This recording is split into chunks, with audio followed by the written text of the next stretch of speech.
من همزه ونفسه ونفخه. بسم الله الرحمن الرحيم. إن الحمد لله نحمده ونستعينه ونستغفره ونعوذ بالله من شرور أنفسنا وسيئات أعمالنا. من يهده الله فلا مضل له ومن يضلل فلا هادي له. وأشهد أن لا إله إلا الله وحده لا شريك له وأشهد أن محمدا عبده ورسوله. يا أيها الذين آمنوا اتقوا الله حق تقاته ولا تموتن إلا وأنتم مسلمون. يا أيها الناس اتقوا ربكم الذي خلقكم من نفس واحدة وخلق منها زوجها وبث منهما رجالا كثيرا ونساء واتقوا الله الذي تساءلون به والأرحام إن الله كان عليكم رقيبا. يا أيها الذين آمنوا اتقوا الله وقولوا قولا سديدا يصلح لكم أعمالكم ويغفر لكم ذنوبكم ومن يطع الله ورسوله فقد فاز فوزا عظيما. أما بعد فإن خير الكلام كلام الله وخير الهدي هدي محمد صلى الله عليه وسلم وشر الأمور محدثاتها وكل محدثة بدعة وكل بدعة ضلالة وكل ضلالة في النار. السلام عليكم ورحمة الله وبركاته.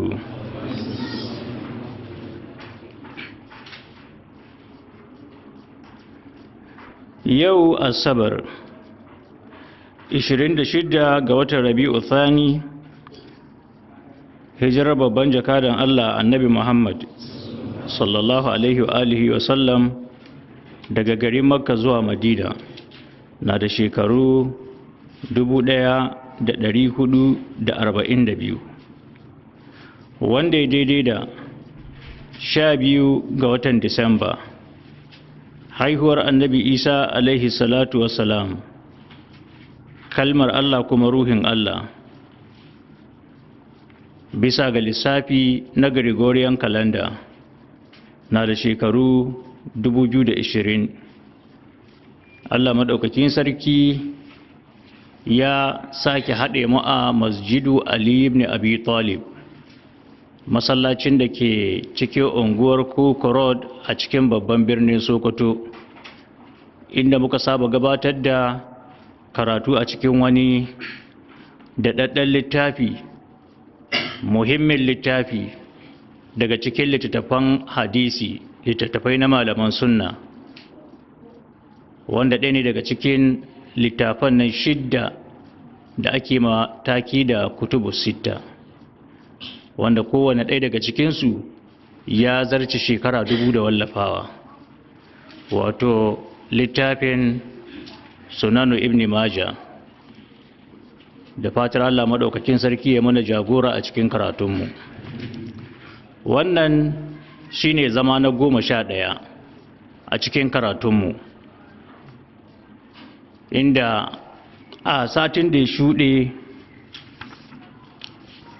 muke karatu a cikin wani muhimmin babi, wato babu tagalizi fi ta'ammudil kazibi ala rasulillahi sallallahu alaihi wa alihi wa sallam, inda idan bai kuskure ba muka tuke kan hadisi na 34 ko? Za mu tashi kenan na 35, haka ne? Don haka za mu tashi kenan kan hadisi na 34.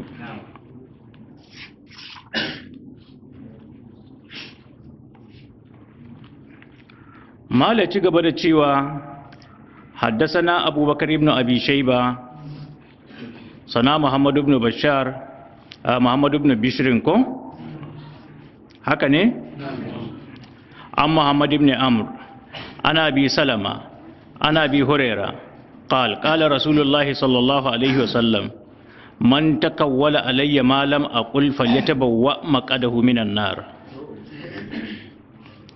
Mala ya karɓo daga Alhafiz Abubakar ibn Abi Shayba, shi kuma ya karɓo hadisin daga Muhammad bin Bishir, shine Muhammad bin Bishir bin farafasa bin al-muqtar al-abadi, wanda ana mishi alkunya da abu abdullahi, sannan ana nasabta shi da ƙasar kufa wato al-kufi.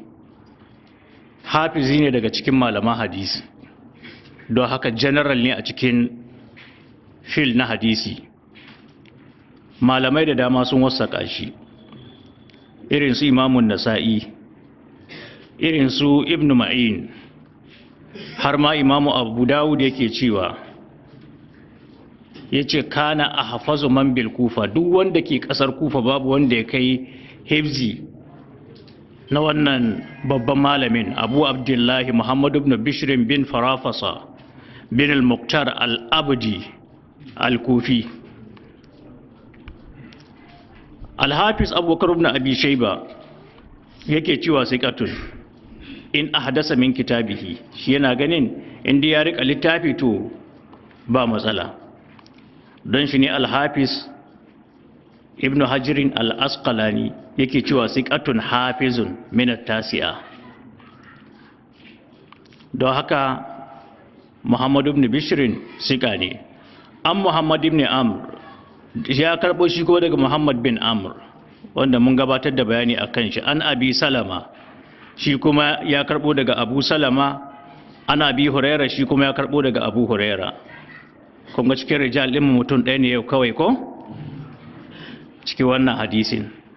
Ƙala ya ce, ƙala rasulullahi sallallahu alaihi wasallam, manzo Allah sallallahu alaihi wasallam ya ce, man taqawwala alayya, duk wanda ya faɗar mini wani zance, malam aqul, abinda ni ban faɗi ba, falyatabawwa maq'adahu minan nar, to ya tattali mazaunin shi a cikin wuta.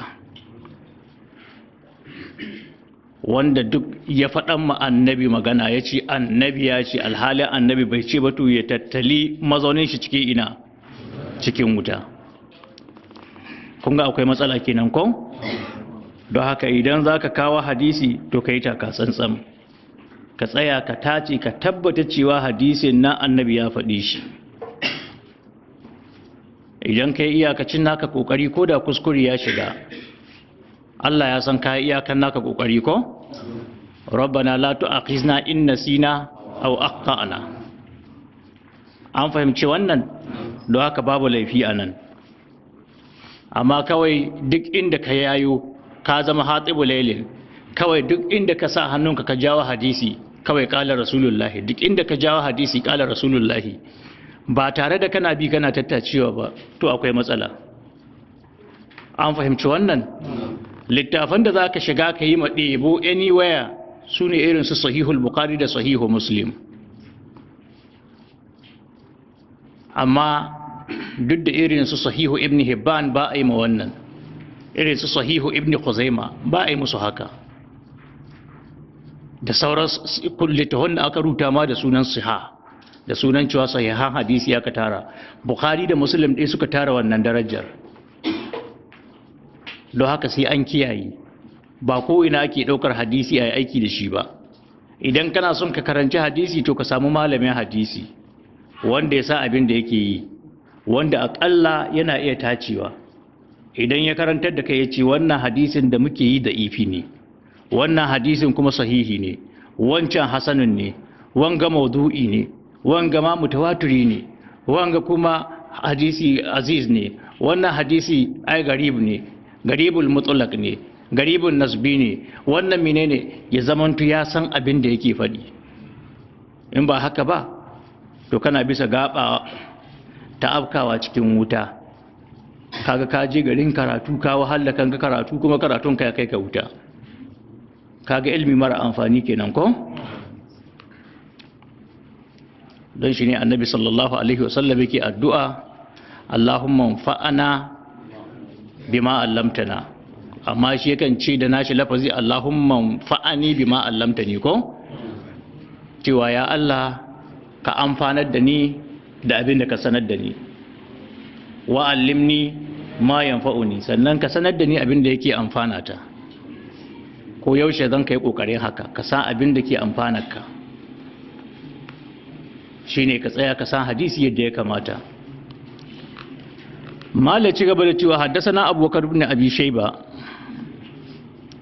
sana yahya ibn ya'la at-taymi an muhammad ibn ishaq amma abad ibn ka'ab ana abi qatada qala sami'tu rasulullahi sallallahu alaihi wasallam yaqulu ala hadha al-minbar iyyakum wa kasratul hadisi anni faman qala alayya falyaqul haqqan aw sidqan wa man takawwala alayya ma lam aqul falyatabawwa maqadahu minan nari.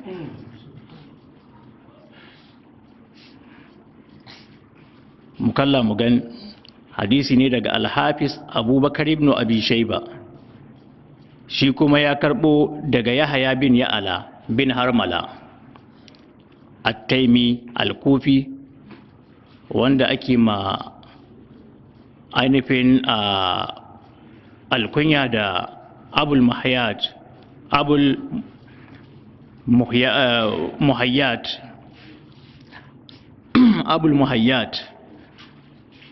Malamai sun wasaƙa shi irin su Ibn Hibban da kuma Yahya ibn Ma'in, don haka al-Hafiz a cikin Taqribut Tahzib yake cewa siqatun. Shi kuma ya karbo daga Muhammad bin Ishaq, wanda Muhammad bin Ishaq za mu yi magana mai tsawo game da shi. An gane, za mu yi magana mai tsawo game da shi nan gaba ƙarƙashin hadisi na 325 in mun je akwai magana mai tsawo game da shi. Amma dai malami ne babba jalili wanda malamai suke girmamawa. An jehe shi da tadalisi. An gane, shi kuma ya karbo an Ma'abad bin Ka'ab, ya karbo daga Ma'abad dan Ka'ab dan Malik al-Ansari. Mun san Ka'ab dan Malik ko, wanda yake da wani dogon hadisi a cikin littafin Riyadus Salihin. Hadisi ne mai tsawo ko mai fa'ida matuƙa. To wannan ɗanɗan shi ne. Shi kuma wancan hadisin ɗanɗan shi Abdullahi bin Ka'ab bin Malik shi yake ba da labari, wanda shi ne jagora ga Ka'ab ɗan Malik bayan Ka'ab ya makabci. Domin da yawa daga cikin magabatanmu Allah yakan jarabce su da makabta. Za ka ga da yawansu ƙarshen rayuwarsu za su makabce, ga sunan irin su Jabir bin Abdullahi al-Ansari da makamantansu. Sai ya kasance karkarewa ga zunubansu. Domin annabi sallallahu alaihi wasallam ya ce wanda duk Allah ke nufi da alheri, Allah yake son shi, to yana kwace mishi idanun shi sai ya makabtar da shi, sai zaman to ƙarshen rayuwar shi ya makabce. Duk zunuban da ya aikata cikin makabtar na Allah zai gafarta mai, ko da ka mutuwa zai mutu dan aljanna direct admission. An gane wannan.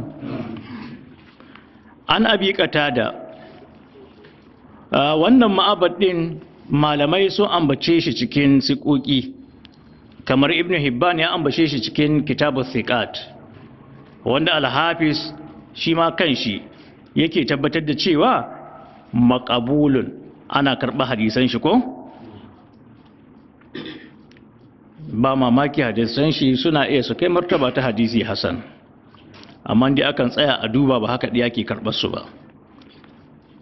An Abi Qatada, shi kuma daga Abu Qatada al-Ansari as-Sulami, wanda asalin sunan shi shine al-Haris.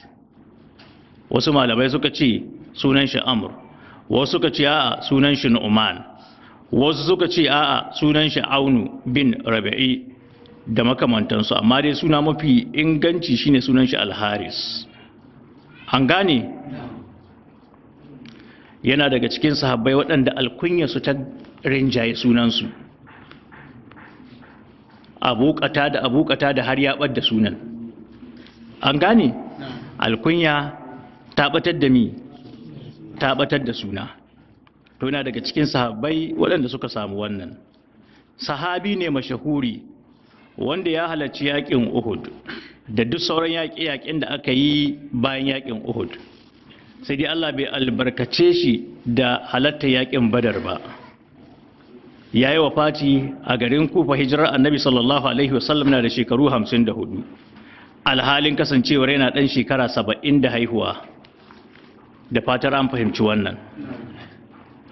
To Abu Qatada ƙala yace sami'tu Rasulullahi sallallahu alaihi wasallam, naji manzon Allah sallallahu alaihi wasallam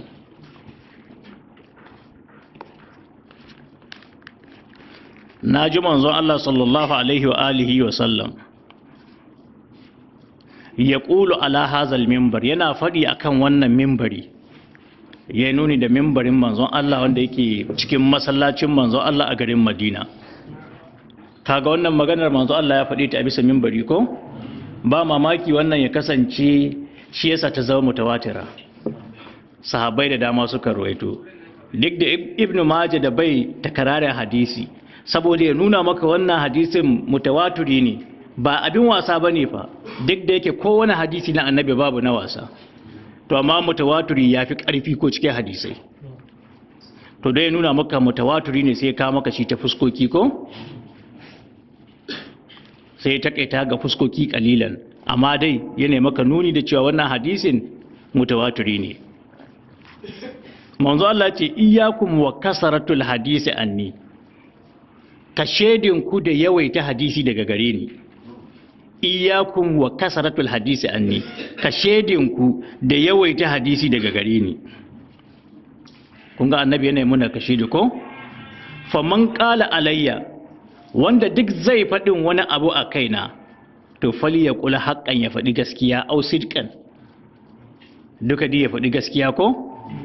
Wa man takawwala alayya ma lam aqul, wanda ya faɗar min abin da ban faɗa ba, ya faɗi magana ya jingina ta a kaina alhalin ni ban faɗe ta ba, to falyatabawwa maqadahu minan nari, ya tattali mazaunin shi a cikin wuta. Waɗannan ruwayoyin to haka har aka samu su hanya 113. Sahabi nawa? Sahabi 54. Ku kalla ku ga yawan sahabban. Wannan nan gaba ba mamaki na samu fursa, akwai lecture da za mu yi kan wasu hadisai mashahurai ga bakunan mutane waɗanda ba su inganta ba, waɗanda tsakanin maudu'i da da'ifin jiddan ne, amma ko mutane suna yawan aiki da su. An gane? Domin mutane su kiyaye. Muna da sama ga hadisi 100 waɗanda suke da wannan matakin, wanda ya kamata a yi karatu a kansu domin al'umma za ta amfana matuƙa. Mala ci gaba da cewa haddasana Abubakar ibn Abi Shayba, haddasana Abubakar ibn Abi Shayba wa Muhammad ibn Bashar qala sana Gundar, Muhammad ibn Ja'far sana Shu'ba an Jami' ibn Shaddad Abi Sakhra an Amir ibn Abdullah ibn Zubair an abihi qala qultu liz-Zubair ibn al-Awwam ما لي لا أسمعك تحدث عن رسول الله صلى الله عليه وسلم كما أسمع ابن مسعود وفلانا وفلانا قال أما إني لم أفارقه منذ أسلمت ولكني سمعت منه كلمة يقول من كذب علي فليتبوأ مقعده من النار. Daga Al-Hafiz Abubakar ibn Abi Shayba da kuma Muhammad ibn Bashar shine Bundar, ƙala su biyu sun ce sana Gundar, Muhammad ibn Ja'far, Muhammad bin Ja'far ya ba su hadisi, shi kuma ce sana Shu'ba ya ba shi hadisi, shi kuma an Jami' ibn Shaddad Abi Sakhra, shi kuma ya karbo daga Abu Sakhra Jami' ibn Shaddad al-Muharabi al-Kufi, wanda malamai sun tabbatar da cewa siƙa ne kuma babba. Yahya ibn Ma'in, Imam an-Nasa'i, Abu Hatim, Imam al-Ijli duka sun wasaƙa shi. An gani? Al-Hafiz yake cewa siqatun min al-khamisa. Shi kuma yace an Amir bin Abdullah ibn Zubair, ya karbo daga Amir dan Abdullah dan Zubair. Amir dan Abdullah dan Zubair bin al-Awwam al-Asadi, wanda mun san Abdullah dan Zubair ko? Abdullahi dan Zubair dan Zubair bin al-Awwam ne, uban shi ɗaya daga cikin al-ashara al-mubashshiruna bil janna, 10 masu certificate ɗaya aljanna. Sannan mahaifiyar shi Asma'u diyar Abubakar As-Siddiq al-Akbar, da haka ta gefen uba dangin manzon Allah ne, domin Zubairu taubashin manzon Allah ne. ibn safiya. Sannan ta gefen uwa kuma jikan abubakar as-siddiq al-akbar ne, an gane. Mahaifiyar shi ita ce ya Aisha mata annabi sallallahu alaihi wasallam. To wannan Amir din dan shi wanda babban malami ne, shi ne dan mallam ne, kai halin mallam. Malamai sun wasaka shi, irin su Yahya ibn Ma'in, irin su Abu Hatim, irin su Imam Ahmad. Har ma Imam Ahmad yace min ausaqin nas, yana ma cikin waɗanda sun fi kowa zama sika. Abu Hatim yace siqatun salihun, duk zafin bakin Abu Hatim yabon wannan malamin yayi. Imam al-Ijl yace tabi'iyun siqatun. Ibn Sa'ad yace kana abidan fadilan siqatan ma'amunan. Haka malamai dai suka yabe shi da kalmomi na wasaqawa daban-daban. Don haka al-Hafiz a cikin taqribut tahzib yace siqatun abidun min ar-rabi'a, babban malami ne. Shi kuma ya karbo daga mahaifin shi Zubairu bin al-Awwam, Allah madaukakin sarki ya musu rahama, kuma Allah ya ƙara mishi yadda. Zubairu bin al-Awwam mun san shi ko? Shine Ibn Safiya, dan Safiya goggon manzon Allah sallallahu alaihi wasallam. Da mahaifiyar shi da mahaifin manzon Allah ubansu daya. Sannan ɗakin su ɗaya da Hamza. Mun san sai da na Hamza ko? To mahaifiyar Zubairu ɗaki ɗaya suke, uwa ɗaya uba ɗaya suke da Hamza. To Zubairu ɗan Awwam, wanda akwai mutanen da yau sun naɗa tuta ta zagi ne, yana cikin waɗanda ake muna nama maganganu. Akwai wani littafi da suka wallafa, wanda a cikin littafin ya kaicu babu abin da ba a faɗi ba kan Zubair. A ɗauko tsakanin magana wadda ba a fahimci ta ba da wadda ba ta inganta ba da wadda aka ƙirƙiro, ana yaɓawa zuwa ga Zubairu. Cikin littafin suna nuna Zubairu ma ai su suka sace kuɗin hukuma, suka tara suka yi kuɗin da ma da aka zo rabon gado ba su ma lissafuwa. Talaka na cikin yunwa da makamantarsu. Sun yaƙi Ali, azzalumai ne, kaza ne ga sunan. Wani ma da cikin littafin ma da aka tashi sai aka ce Zubairu sun ɗauko magana wadda ba su san kanta ba, wadda tana cikin tafsirin Ibn Kathir, Suratul Ahzab, amma ya ingancin maganar yake, ya maganar take, kaka ba su sani ba. Sai suka yi gini bisa ga maganar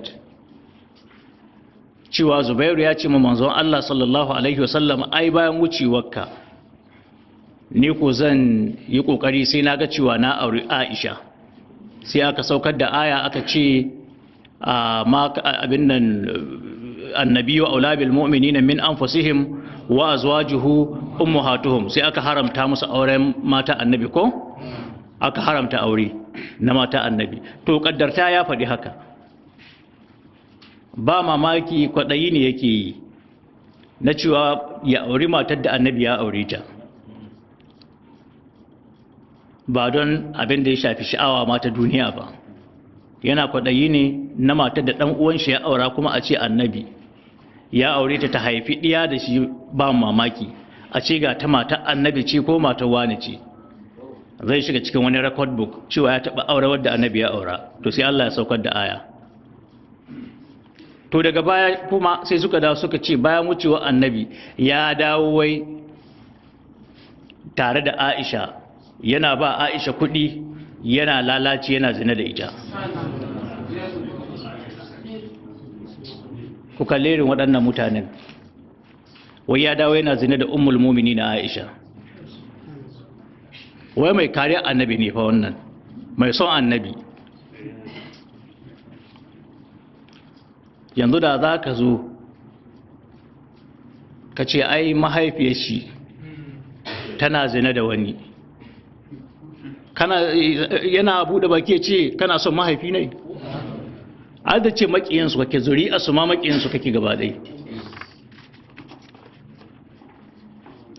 da aka duk wanda zai suka ummul mu'minin Aisha ko ya soki Zubairu bin al-Awwam gabaki ɗayan lamari ne, gabaki ɗaya makiyan annabi ne, babu abin da ya haɗa shi da annabi. In ya bude baki ya ce masoya annabi ne, wallahi ƙarya yake yi.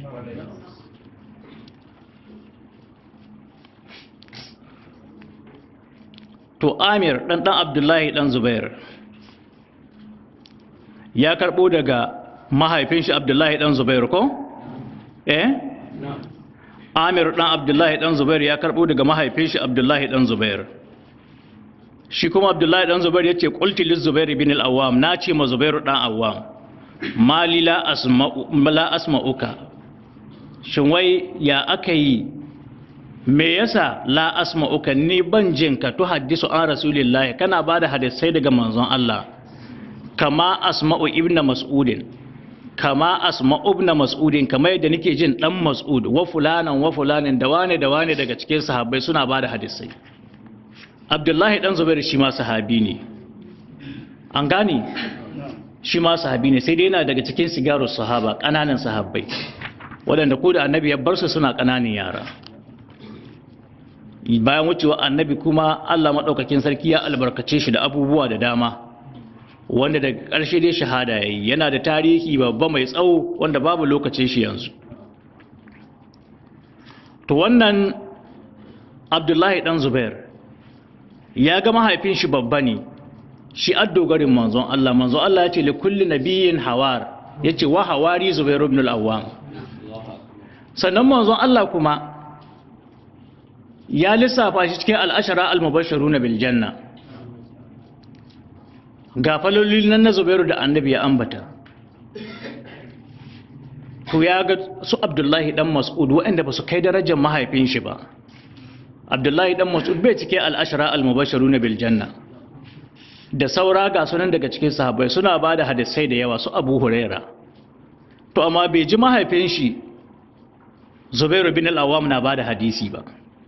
Sai ce mali la asma'uka, shi yace shi me yasa ba ni jinka to haddisu an rasulillahi, kana ba da hadisai daga manzon Allah, kama asma'u ibn mas'udin, kamar yadda nake jin dan mas'udin wa fulanan.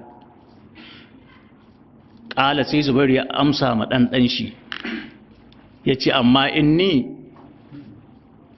inni lam ufariquhu munzu aslamtu, yace amma ni dai wallahi tun sadda na musulunta ban rabu da manzon Allah ba, yana laƙe ga jikin manzon Allah, kuma yana cikin as-sabiquna al-awwaluna min al-muhajirina, yana cikin waɗanda suka fara musulunta. Yace amma duk da farko, duk da musulunci na, har annabi ya bar duniya ban kasance ina yin tafiya wani gari in bar shi ba, lam ufariquhu, ban taɓa rabuwa da shi ba, munzu aslamtu, tun sadda nan musulunta ina nan ga jikin annabi kullum.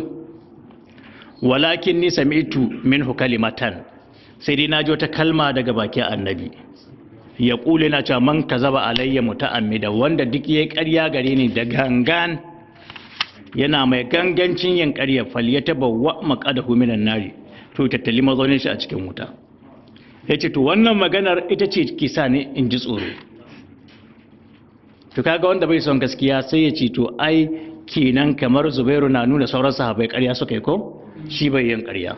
A'a, abin da yake gudu shi saboda taka tsantsan, annabi ya ce kada a mai ƙarya, to shi ba wai ta da gangan ba ko ta kuskure kada ya yi.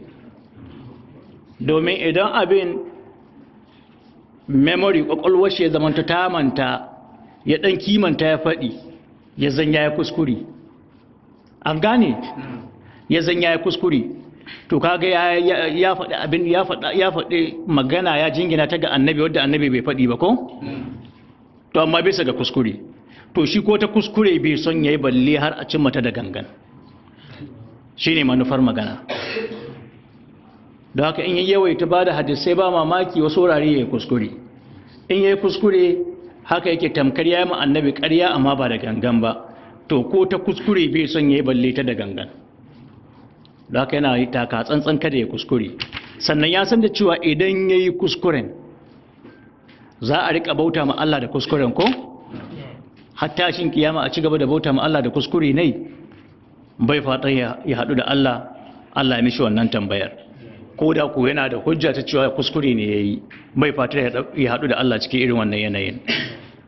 Mala ci gaba da cewa haddasana Suwaid ibn Sa'id sana Ali bin Mushir an Mutraf ana tsiya ana bi Sa'idin qala Rasulullahi sallallahu alaihi wa sallam man kazaba alayya muta'ammidan falyatabawwa maq'adahu minan nari.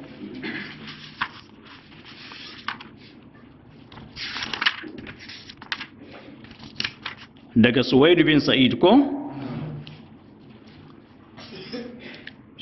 shi kuma Suwaid bin Sa'id yace sana Ali ibn Mushir.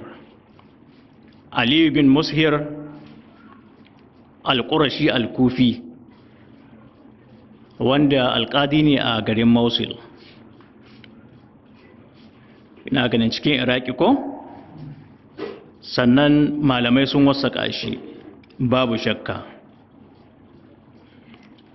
sai dai bayan ya samu rashin lafiya ne aka samu wasu hadisai nashi sun samu matsala, don shi ne Al-Hafiz ce siƙatun, siƙa ne lahu gara'ibun, yana da hadisai garibai da ifai ba da ma adar, ya ce mina samina, amma malamai sun wasaƙa shi babu ko shakka, irinsu Yahya ibn Ma'in, irinsu Imamun Nasa'i, irinsu Abu Zur'a da makamantansu. Shi kuma yace an Mutraf, ya karbo daga Mutraf dan Turaif al-Kufi, wanda shi ma wannan Mutraf din sika ne. Al-Hafiz yana cewa siqatun fadilun min sigari sadisa, don haka babban malami ne. An gane malamai irinsu Imam Ahmad, irinsu Abu Hatim, irinsu Ibn al-Madini sun wasaƙa shi, kuma tabbace cewa siƙa ne. Shi kuma yace an Atiyya, ya karbo daga Atiyya al-Aufa, wanda asalin sunan shi cikakke shine Atiyya ibn Sa'id bin Junada al-Kufi. Malamai sun yi magana akan shi babu shakka, kuma yana da matsaloli masu yawa, wanda in mun takaita magana kada mu tsawaita ta saboda akwai tsawon magana game da shi. Al-Hafiz yana cewa saduqun yaqti'u kaseeran, shi dai saduqun ne, sannan yana kurara da yawa, kaga hadisai ne ba a karɓa su ko? Sannan kana shi'iyyan, kuma ya kasance dan shi'a, mudallisan kuma mudallisi, min as-salisa, yana daga cikin dabaka ta uku.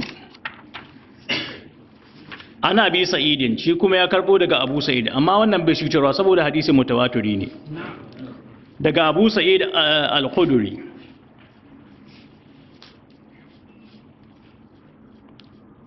Ɗaya daga cikin sahabban Annabi sallallahu alaihi wa alihi wa sallam, Allah madaukakin sarki ya ƙara musu yadda, wanda Abu Sa'id al-Khudri ansar ne, yana daga cikin mutanen Madina, yana daga cikin kabilar Hazraj, wanda yake ya shahara da alkunya ko har ya kasance alkunyat ta batar da sunan, amma asalin sunan shi shine Sa'ad ibn Malik bin Sinan. An gane al-Ansari al-Khazraji, Sa'ad ibn Malik bin Sinan bin Ubayd al-Ansari al-Khazraji. An gane, wanda ya halarci ya kuka 12 tare da Annabi sallallahu alaihi wa alihi wa sallam. Ya zo lokacin yakin Uhud, Annabi bai bashi dama ya shiga cikin sojojin yaki ba, yayi karami. Shi yasa aka samu wani wanda ke son ya rosa sahabbai, yake magana yace ai ummul mu'minin Aisha ta ce ku bar yadda da Anas dan Malik da Abu Sa'id al-Khudri, domin su ma lokacin Annabi ai yara ne. Yace yana cikin mu'jam al-Awsat na Imam Tabarani, wanda mun karanta mu'jam al-Awsat na Tabarani daga farkon shi har ƙarshen shi babu wannan hadisi abinda aka ruwaito da ba abinda ya faɗi daban wannan lafazin da yake faɗi duk duniya babu shi babu wannan lafazin an fahimci wannan Aisha ba ta taɓa faɗin wannan maganar ba amma yana da gaskiyar hakikanin abinda Aisha ta faɗi kuma in an kalli abinda Aisha ta faɗi babu suka akwai ma yabo gare su in ma ka kalle shi za ka ga kamar ta yabi Anas bin Malik ta yabi Abu Sa'id al-Khudri amma babu suka a ciki ina fatar an fahimci wannan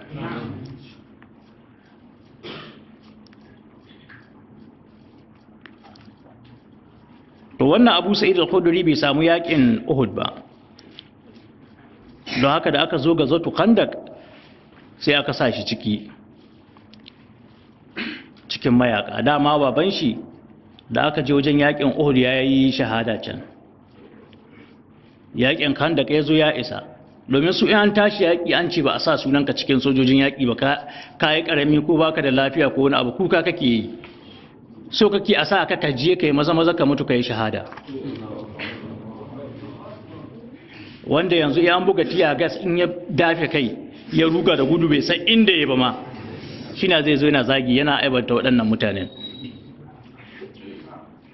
irin wannan ɗan knockout ake buga wata rana wani ustazin ma kula gefe ta kalma gefe ya haura wani irin dogon bango ana mamaki ya aka har ya taka ya haura shi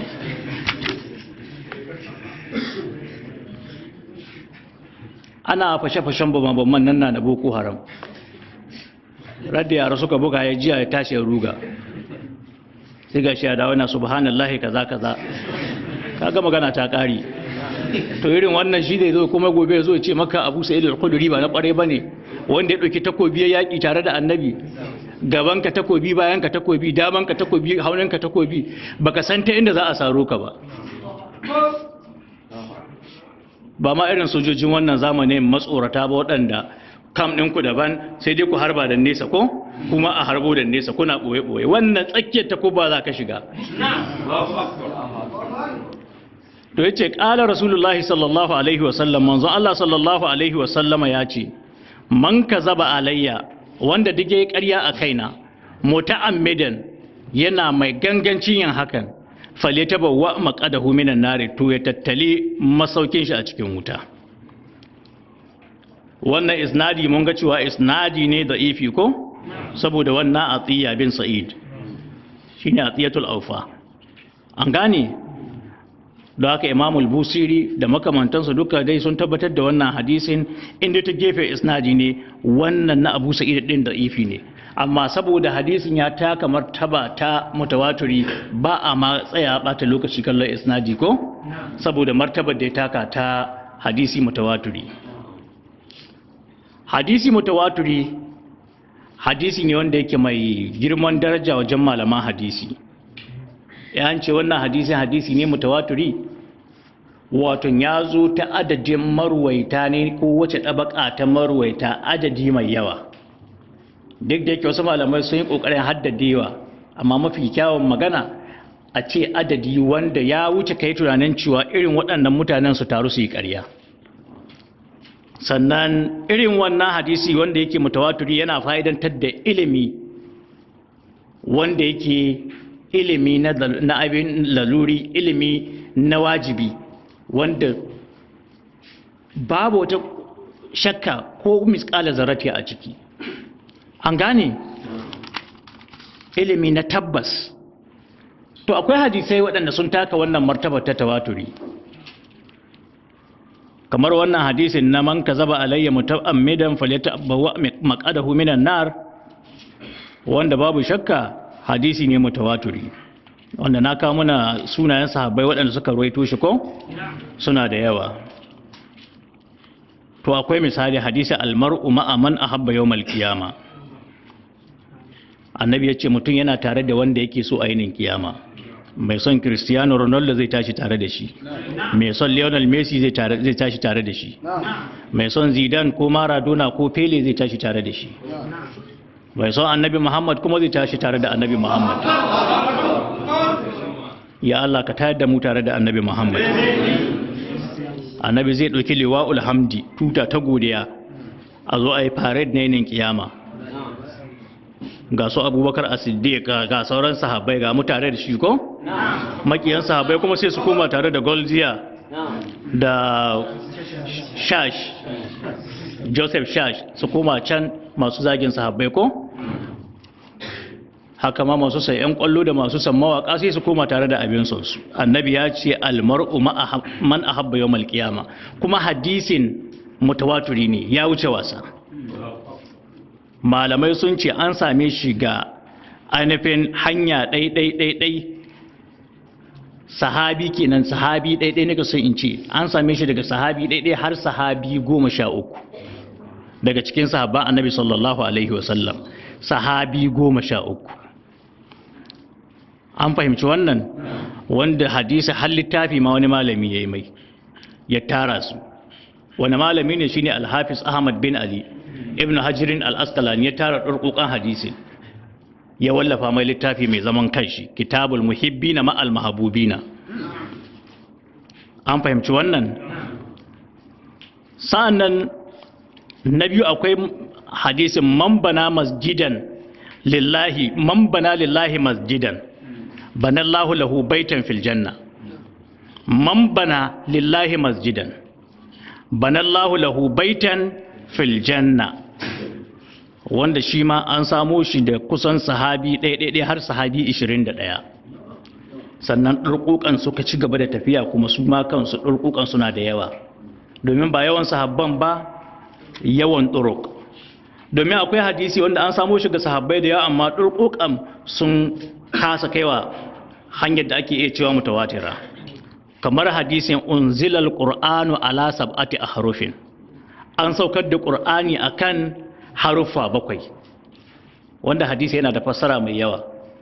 Wanda na ji wani takadari lokacin da yake fassara wannan hadisin, yana kokarin ya soki Usman bin Affan, sannan a daidai wannan lokacin ne yake fassara cewa qur'ani ma bai cika ba. To na ji su an soke su, an ce sun ce qur'ani bai cika ba. Sai ɗalibin shi wannan yake magana ya ce ai ba mala ya ce ƙur'ani bai cika ba, malar shi ma karantawa ya yi, don haka ya karanta, tun da ya karanta kuma kaga ya yadda ƙur'ani bai cika ba. Duk malaman duniya da akwai babu wanda ya ga wannan karatun nashi, shi dai ka gani ne, shi dai ka gani wannan karatun cikin Najeriya. To muna jiran kila wanga ƙur'ani musab ne Usmani ko? Na Sayyidina Usman, shi ya sa an ka rubuce shi, ba don Sayyidina Usman ba da yanzu muna nan muna hauma game da ƙur'ani. To bai son Sayyidina Usman, da aka ya kawo Abdullahi dan Mas'ud. Lokacin da za a tara ƙur'anin, Abdullahi dan Mas'ud ya nuna bai yadda ba, wani ya ce bai yadda ba, an kama Abdullahi dan Mas'ud, an kai mai bulala, an kai mi yana dai kokarin ya dameje na Sayyidina Usman, ya nuna azzalumi ne. Har yake cewa ma talakawan sahabbai suka taru suka kashe Sayyidina Usman, don haka Sayyidina Usman shi banza ta kashe shi, banza ta kashe Sayyidina Usman. Shi a tashi fahimta. To yanzu tun da bai yadda da ƙur'ani na Usman ba, muna jira a yi muna ƙur'ani ɗan Najeriya, sai a yi sabon ƙur'ani ɗan Najeriya shekara 1400 bayan wucewa annabi. Ba mu san da za ana amso shi ba, ko dutsen dalaza a hawa Kano a amso shi, tun da annabi Musa ya hau dutse ya amso a taura, ba mu sani ba.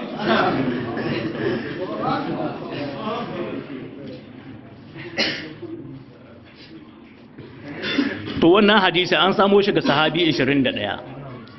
To amma da aka tara ɗuruk nashi sai zan ba su kai mataki na tawaturi ba.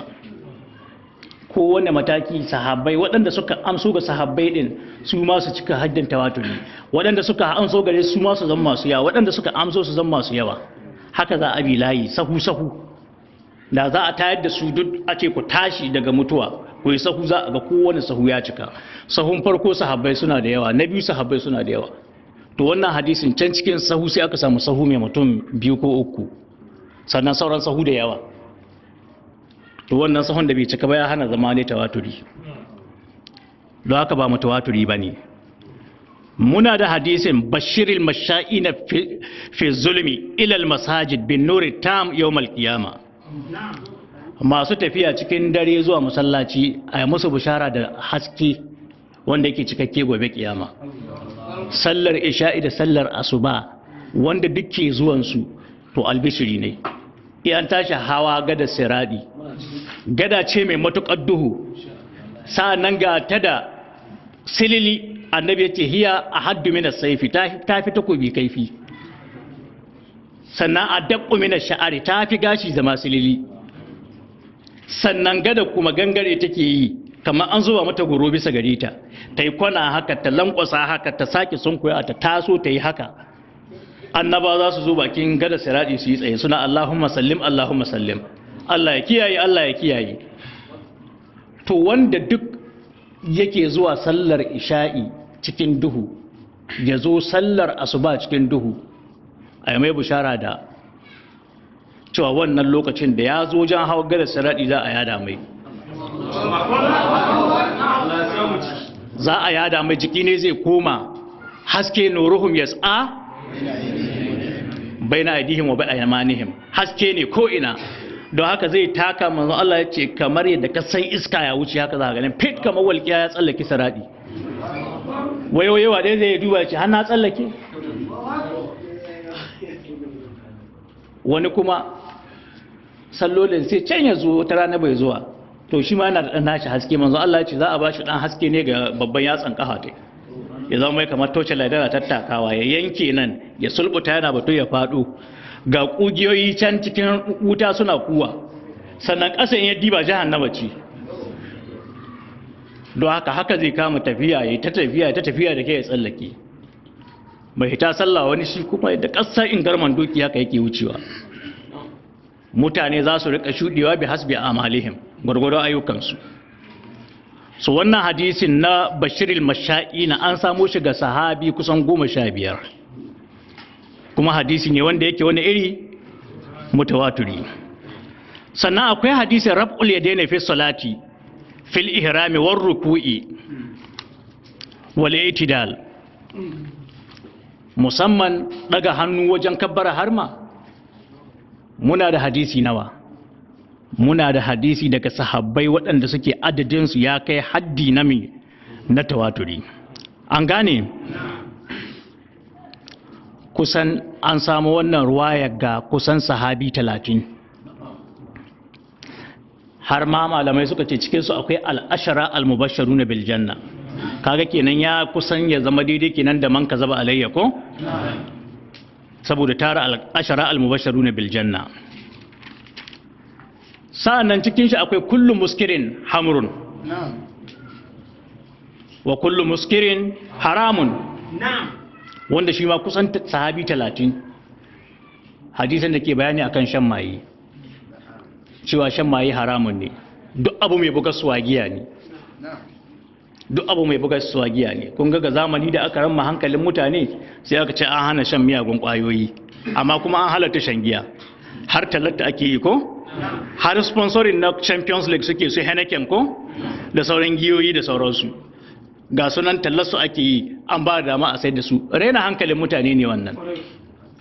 Don me aka haramta kwayoyi? Don suna cutarsuwa. Ita giya ba ta cutarsuwa? Ita ce ummul khaba'is. Tana kawo cuta sama ga 60 ga jiki.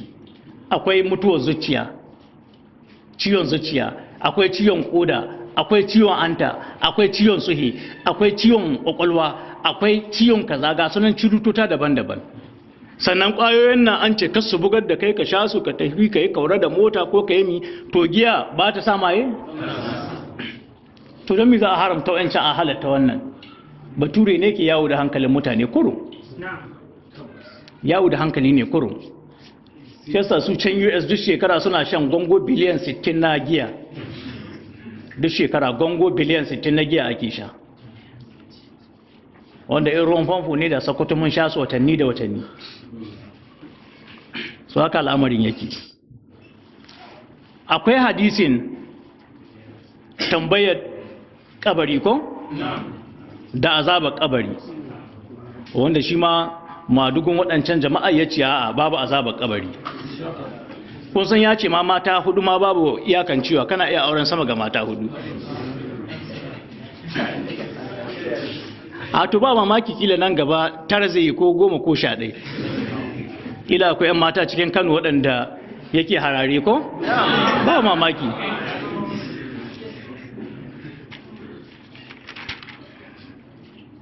Amma in ba haka nan ba dai mu abinda muka sani mata hudu ne kuma binassil Qur'ani, sannan hadisi ya zo tabbatar da haka. Ya ce hadisi ɗaya ne kuma da ƙyar da ƙi an kama sai hasanun nan inda an karo ta gudan kuma nan akwai wani amma bai gane ba, dama ba binciken ake yi ba, sari faɗi ne.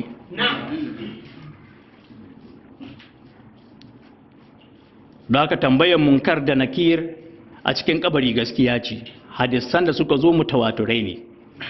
An fahimci wannan? Hadisai ne mutawaturai waɗanda sun wuce a ƙaryata su, malamai da dama sun yi magana akan wannan. Akwai tambayar kabari kuma akwai azaba cikin kabari. An gane? Yanzu abin da ya nuhi da Fir'auna da Hamana da Annabi Musa da Annabi Haruna da sauransu duk ana can kwance, babu wanda aka yi ma azaba, babu mai wata ni'ima ko wani abu. Shikenan Fir'auna yanzu in musulmi ya mutu da shi da kafiri cikin kabari duk abu guda ne. Sai an tashi kiyama sannan a yi hisabi.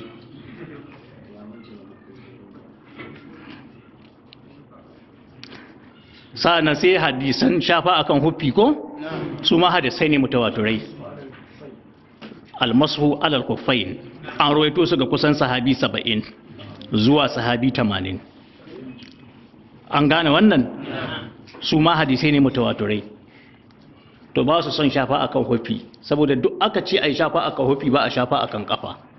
Suna son su yi tawilin wamsahu bi ru'usikum wa arjulakum, su ɗauki ruwayar wa arjulikum su ce ana nufin a shafi kafa ga alwala. Kuna ganin masu shafa kafa ga alwala ko?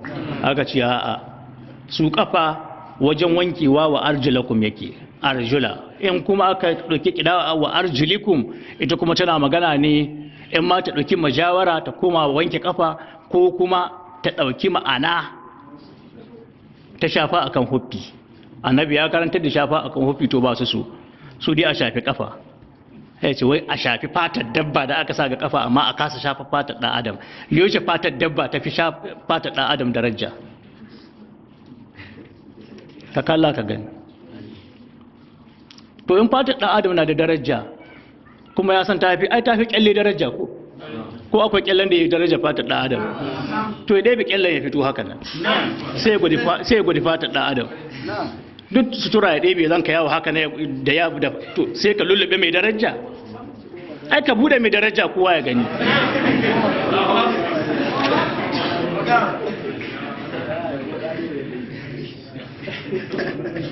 Sannan akwai daga ƙarshe dai saboda lokaci, akwai hadisin in shiqaqul qamar, tsagewa wata, lokacin Annabi sallallahu alaihi wa alihi wa sallam, wanda na san mai magana akai ne ko cikin tafsiranmu, cewa wata ya tsage lokacin Annabi sallallahu alaihi wasallam, bidu'a'in Nabi sallallahu alaihi wasallam, wanda turawan yamma suna can suna karyatawa. An samu wasu malaman tafsiri ma na zamani wayanda an kai America ta yi brainwashing, sun rubuta littattafai. Wani daga cikin su ya rubuta littafi ya kusan kai mujalladi 30 na tafsiri, amma wajen yin tsagewa wata fassara daban yayi. Ittarbati sa'a wan shakkal kamar din nan da ya tashi, ai barkatar da ya cika shaho yana ta barkata, yana so ya kauce, ai ba ana nufin wata ya tsage ba, ana nufin kaza, yana ta wani tawili, yana kawar hadisai waɗanda suke mutawaturai, sannan yana suka ga masu bin hadisi. To wa aka saukan mu Qur'ani? Wa aka ce ya fassara Qur'ani? Shine mufassirul awwal. To ya fassara mana Qur'ani, ya ce wata ya tsage tabbas. Sannan idza jaa tafsiruhu fala yultafatu ila tafsiri ahadin min alalamin. Don haka mu tafsirin Annabi ya ishe mu. Kai kuma ka je ka rike naka na America. Tafsirin George Bush da Clinton da su me ake kiran wanga shugaban kasar nasu Donald Trump. To tafsirin nasu ka rike abinka, mu dai na annabi ya ishe mu. Mun imani da Allah ko mun imani da annabi ya ishe mu. An fahimci wannan? So bisa ga wannan dai kun ga misala hadisai waɗanda suke mutawatirai ko ba su kenan bane, akwai su, amma wannan dan misali ne daga cikin su na hadisai mutawatirai. So dukkanin waɗannan hadisan waɗanda suke mutawatirai hadisai ne waɗanda an ruwaito su sahabbai masu yawa, tabi'ai masu yawa, masu bi musu, ko wace tabaka ta marwaita ka diba tana da yawa. Don haka sai a kiyaye su, suna da matukar girma, suna da matukar daraja. Allah madaukakin sarki ya taimake mu. Da yake tun da ana nuna mini lokaci, insha Allah ta'ala wannan sati anan za mu kwana, sai sati mai zuwa da yadda Allah mai kowa mai komi za mu dora daga inda muka kwana yau. Ina fatar Allah madaukakin sarki abinda muka faɗa daidai ya ba mu iko aiki da shi, kuma ya ba mu lada ta faɗin shi daidai. Sa'an nan abinda muka faɗa bisa ga kuskure ya gafarta muna, sannan ya sanar da mu kuskuren mu gyara, kuma ya ba mu ikon gyarawan.